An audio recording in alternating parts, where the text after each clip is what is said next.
ये वो बच्ची है जिसे अपनी माँ का दूध भी नसीब नहीं हुआ। इस बच्ची के अंदर इतनी भी ताकत नहीं कि ये रो सके, अपनी माँ को बुला सके, जो अपने सीने से इसे लगाकर चुप करा सके, अपनी ममता इस पर लुटा सके।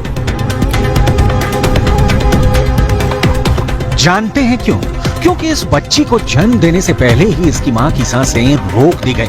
खुद को सर्वश्रेष्ठ साबित करने की जंग में लगी इस दुनिया के बम बारूद ने इसकी माँ को मार दिया। ये बच्ची भी शायद ही इस दुनिया में सांस ले पाती।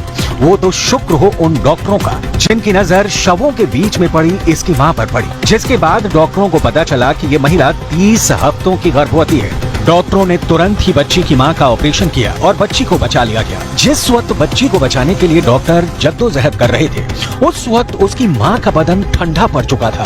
बच्ची की मां बेजान हो चुकी थी, सांसों ने उसके शरीर का साथ छोड़ दिया था, वो मर चुकी थी। फाका सबसे नया दर्द है। परिजन दहाड़ मारकर रो रहे हैं। उन्हें खुद के बारे में भी नहीं पता, क्योंकि अगला बम कहां गिरेगा, किसे निशाना बनाएगा, किसी को कुछ नहीं पता। बच्ची की तस्वीरों ने पूरी दुनिया को झकझोर कर रख दिया है। जानते हैं, इस बच्ची की एक बड़ी बहन भी थी। मलक नाम था उसका। था इसलिए क्योंकि वो भी इसी हमले में मारी गई। मलक अपनी छोटी बहन की दुनिया में आने का बड़ी बेसब्री से इंतजार कर रही थी। उसने तो इसका नाम भी रख दिया था, रूह। लेकिन अब सब कुछ खत्म हो चुका है। अब जानिए ये कैसे हुआ। रफा से हमास की सफाई के लिए इजराइल इस वक्त ऑपरेशन चला रहा है। इजरायली सेना के हमलों से बचने के लिए लोग इधर से उधर भाग रहे थे ताकि किसी तरह उनकी जान बच सके। तभी पता चला कि इजरायली हमले में 2 घरों को बारूदी ढेर में तब्दील कर दिया गया है।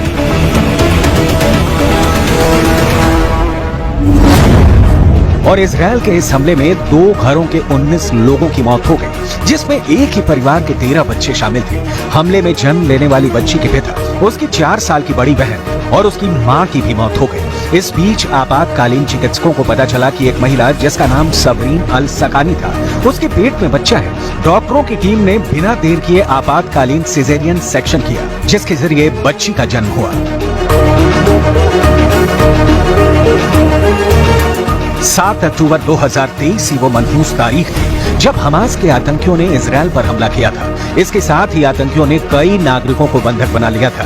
तब से अब तक 6 महीने बीत चुके हैं, लेकिन इजराइल उस हमास के जख्म को नहीं भूल पाया। इजराइल गाजा को हर रोज ढहाता जा रहा है। गाजा के स्वास्थ्य मंत्रालय के मुताबिक युद्ध शुरू होने के बाद से गाजा में मारे गए अब तक करीब 34,000 से ज्यादा फिलिस्तीनियों की मौत हो गई है, जिसमें कम से कम 2/3 बच्चे और महिलाएं शामिल हैं। इस आंकड़े के मुताबिक ना जाने कितनी गोदें सोनी हुई होंगी, ना जाने कितने दुल्हनों ने अपनी मां की शक्ल नहीं देखी होगी और ना जाने कितने बच्चे अनाथ हो गए होंगे। इसका असल आंकड़ा तब पता चलेगा जब बारूद की महक आनी कुछ कम होगी, जब गलियों से आ रही चीखों की आवाजें कुछ कम होगी, जब 2 वक्त की रोटी के लिए खून की बू से महकती सड़कों पर राशन लेने वालों की भीड़ कुछ कम होगी। लेकिन अभी के हालात तो ऐसा बिल्कुल इशारा नहीं कर रहे। दुनिया में इस वक्त जबरदस्त तनाव का माहौल है।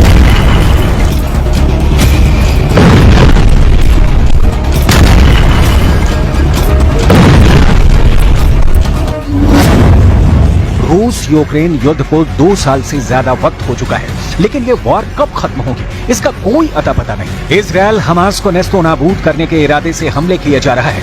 ये वॉर भी कब रुकेगी कोई अता पता नहीं। और अब दुनिया बहुत जल्द एक नए युद्ध की गवाह बनने वाली है, और ये युद्ध कब परमाणु युद्ध में तब्दील हो जाएगा इसका कोई ठिकाना नहीं।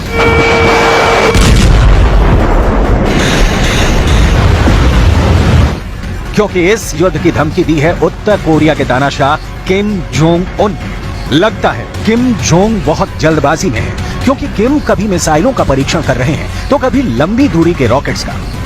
ये दुनिया जानती है कि उत्तर कोरिया से सिर्फ वही तस्वीरें आती हैं जिसकी परमिशन किम जोंग देते हैं। आप इन तस्वीरों को देखिए। ये तस्वीरें उत्तर कोरिया के सरकारी टेलीविजन ने जारी की हैं। रिपोर्ट में बताया गया है कि ये तस्वीरें 240 मिलीमीटर मल्टीपल लॉन्च रॉकेट के परीक्षण और फायरिंग की है, जिसका निरीक्षण करने के लिए खुद ही किम जोंग पहुंचे थे। रिपोर्ट में तोपखाने का उत्पादन करने वाली यूनिट की अधिक जानकारी नहीं दी गई है। माना जा रहा है कि अमेरिका और दक्षिण कोरिया के आरोपों के बीच उत्तर कोरिया तोपखाने का उत्पादन बढ़ा रहा है।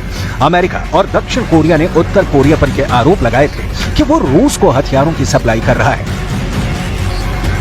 रॉकेट टेस्ट के सिर्फ 2 दिन पहले नॉर्थ कोरिया की पहली न्यूक्लियर काउंटर अटैक ड्रिल ने इलाके में तनाव बढ़ा दिया है।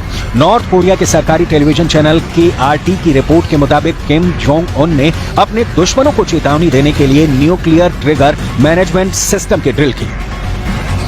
दक्षिण कोरिया की सेना ने कहा कि उत्तर कोरिया ने अपनी पूर्वी तट से दूर समुद्र की ओर कम दूरी की कई बैलिस्टिक मिसाइलें दागी। दावा किया जा रहा है कि अमेरिका और दक्षिण कोरिया के आक्रामक सैन्य अभ्यासों को काउंटर करने के लिए नॉर्थ कोरिया ने यह न्यूक्लियर ट्रिगर किया है। किम ने परमाणु संकट की चेतावनी जारी होने की स्थिति में परमाणु जवाबी हमले की मुद्रा में सैनिकों को तैनात करने और परमाणु हथियारों के साथ तोपखाने से फायरिंग करने वाले सिमुलेशन अभ्यास का